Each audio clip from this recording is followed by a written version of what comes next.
Hey guys, welcome back. We have CyFXRP live on Cyclo, which I'm very excited. And I want to talk a little bit about what it is and what can you do with it. If we go to the docs, which I recommend that you read it seems more complex than it actually is. It's just that you're putting in together like different dynamics into one single protocol. So one of the main reasons for Cyclo to exist is that you can take leverage without the risk of liquidation. And there's a price to that. So I will go back into it. But basically, you can lock your size SFLR, size ETH, or size FXRP. And then you get the tokens, and then you sell them, and then you have cash. And then that cash can help to do LPs, whatever you want. So this is not like a free leverage because we are ultimately limited by the price of the token. So if I put in 1,000 XRP, I would get around 2,000 Cy tokens because the Cy token, it's meant to be as if it was worth $1, but then that has a market price.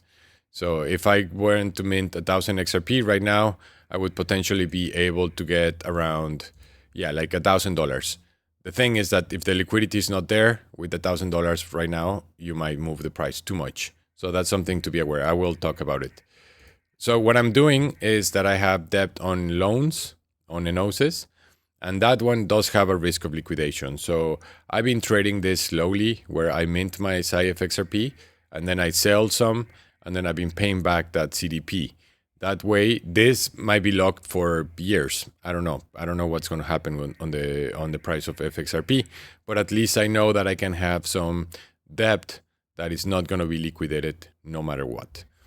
The other option, you can read more about this, is the looper. So you can mint your token, your FXRP, mint the size flare, sell it, and buy more of FXRP, and then you can do that. So that is the looper. If you're bullish on FXRP on the long term, same thing. The tokens might be locked for a while before it makes sense to unwind the trade at a profit. But if you have no risk to getting liquidated, then it's not a bad play. You also have the speculator, so size flare. Like if I were to buy it here at 50 cents and then sell here, I would have made 4%. So if I sold here and I buy here, then you would have been able to make 23% back. So like it would cost you 23% less to buy back and unlock your CyFXRP. So that's another option. And then the other one is to do the Liquidity Maker, which is this. If I go right now, as you can see, this is the volume that we have had over the last few days. The TBL is $23,000. So keep this in mind because that means that you can't just dump $50,000 into Cyclo. Like you would nuke the price and you would lose so much money. So always, this is a very important thing for you to learn. Check the analytics. If we go to liquidity, we can see how the liquidity is. So right now, as you can see, the liquidity is mostly above us. So there's a lot of liquidity between the current price, like 53 and 83 cents. And then the highest range is between 64 and 58. And then at the bottom, below 38 and 27, there's also a decent amount of liquidity. So the price range that we have right now is where the less liquidity lays. So for example, if I wanted, you can trade to USDT 0 or USDC. The 1%, the LP on USDT got messed up. So I opened the USDC pool. But if I had the example that I had, so right now, as you can see, if I dump 2,000 tokens, I have a 5.4% price impact. So this is not ideal because then you're already losing that 5.4%. What if I wanted to buy $1,000 up? So you would still have, because like I said, the liquidity is still pretty thin at these prices. But if you do $50, yeah, it's still moving the price a little bit. Let me see. Let's try with USDC. So for example, this one, if you try to do $50, the price is not really a problem.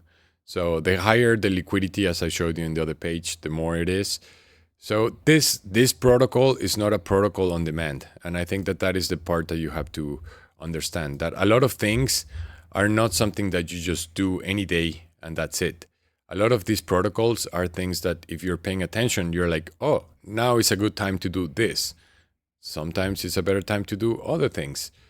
And this is what I want you to take from this. This is not free, because ultimately the people that are providing liquidity, which have incentives, by the way. So if you buy CyFXRP, you can't mint it. You have to buy it and enter a liquidity pool.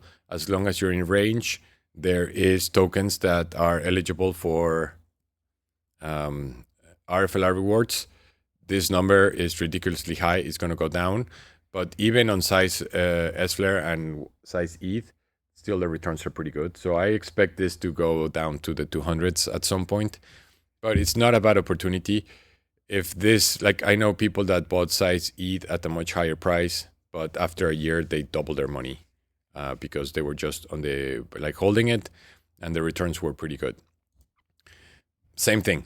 Don't just buy trying to chase the yields. It's just that you can do both things, or ideally you choose one or the other, because if you're dumping and then buying in the same account, you're not going to be eligible for the rewards, because when you dump, those size FXRP that you have minted are counting against you. So ideally for that, you do it in 2 accounts, but you can take it. I love Cyclo. I think this is a great tool. I'm very excited. I'm not bullish into ETH. Like, I don't care about ETH. It could go to $20,000. I don't care. I'm very bullish on FXRP. So I think this one, I'm interested in doing LPs. I'm interested in moving my debt to a safer place. And I'm also interested in looping. So that means that I sell the side token and I buy more FXRP. I rinse and repeat. All right, guys, I hope this video was helpful. Always check the price impact on anything that you do. These little numbers, they might not seem like much, but they do add up. So yeah, just be aware of that. So see, if we go up, we're getting into the liquidity price. So then the price impact is, like, to buy the same amount of tokens is much less than to sell them right now, because here you're dumping into a low liquidity pocket and here you're buying into the liquidity. All right, guys, I hope this video was helpful. Asking the questions, please like and subscribe, and I'll see you next time.